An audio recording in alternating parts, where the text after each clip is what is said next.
ผมพามาชมคลิปชาวเขมรเขามารีวิวที่ธรรมดาล่าสุดครับ เนี่ยเขาจะมารีวิวทุกวันนะชาวเขมรเนี่ย เพราะว่าตรงนี้มันเป็นแลนด์มาร์คแห่งใหม่ เป็นแหล่งท่องเที่ยวแห่งใหม่ของชาวเขมรคือกำแพงตู้คอนเทนเนอร์ธรรมดา และในคลิปนี้นะครับเขาก็มารีวิวเขาก็เห็นทหารไทยของเราทำบังเกอร์ทำป้อมอยู่บนตู้คอนเทนเนอร์นะครับ คือเขมรอยู่ฝั่งนี้นะมันก็เขียนอะไรไม่รู้เต็มตู้ไปหมด เราก็เลยทำบังเกอร์ป้อมอยู่บนนู้นนะครับ ไว้มองดูเขมรไว้ดูว่ามันจะมาทำอะไรบ้าง อีกคลิปหนึ่งนะครับ คลิปนี้ก็เป็นทหารเขมรเขากำลังช่วยกันดับไฟเขาบอกว่าไฟเนี่ยเกิดจากกลุ่มคนตีผึ้งมาจุดไฟเอาผึ้งก็เป็นพวกเขมรเหมือนเดิมนะที่มาทำแบบนี้ไม่มีใครจุดหรอกครับ มีแต่เขมรนั่นแหละจุดนะครับเขาก็ช่วยกันดับไฟนะในคลิปเนี่ยหญ้าแห้งเผากลางวันไฟลามเร็วมันก็เป็นแบบนี้แหละนะครับเรียนทานเรียนมาเรียนทานเรียน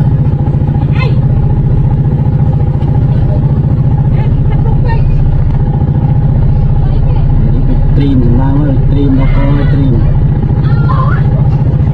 จอมสันลีด้วยสันลีด้วยอ่ะจะใช่ไหมเนี่ยจอยวางไว้ไม่เชื่อ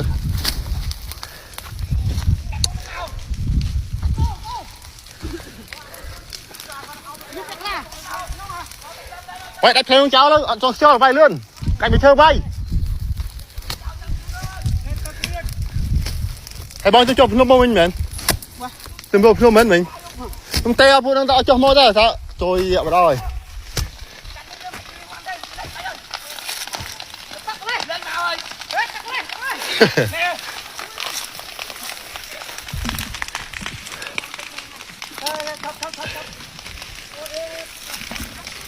nó to nó rơi cho nhà thôi mình bán rơi hai chén nó to tia to ngọ mình mà chơi lang vay với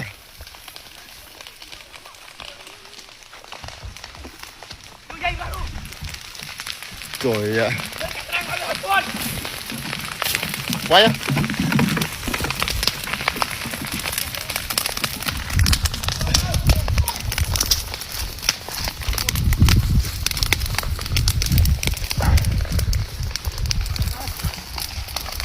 nè thôi mấy ai chơi ông món được lang quay đó trời mày ơi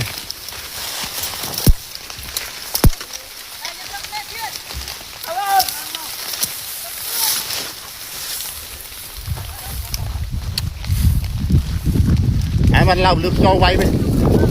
đang trời vậy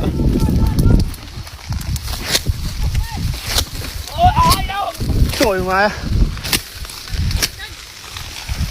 nó ai bắn nó rơi cháy à to ngọ ai bắn đấy nó đang tụt trên đây thôi mà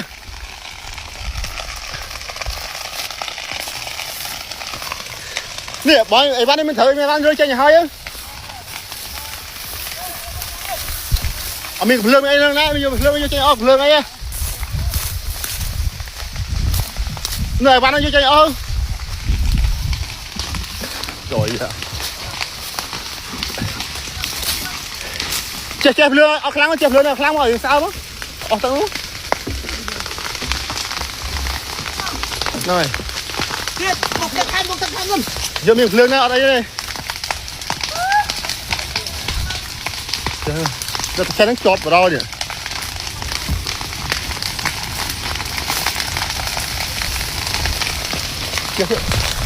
trời má ơi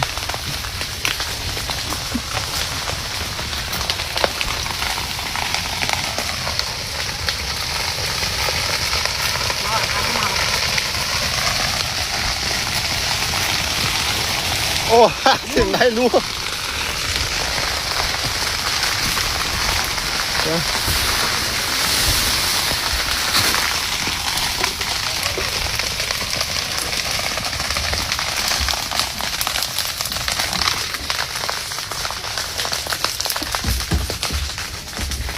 Thôi nè, cho nó quay vừa, quay vừa ở lúc nó.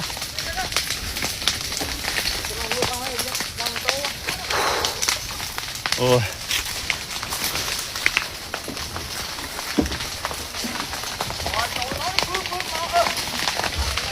เนี่ยจงไว้à trường khổ mẹ đi sao vậy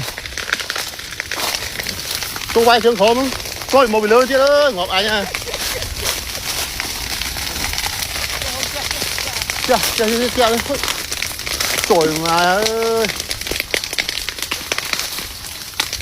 Lần lắm thì đi vô muốn một thứ bạp nên lần lắm.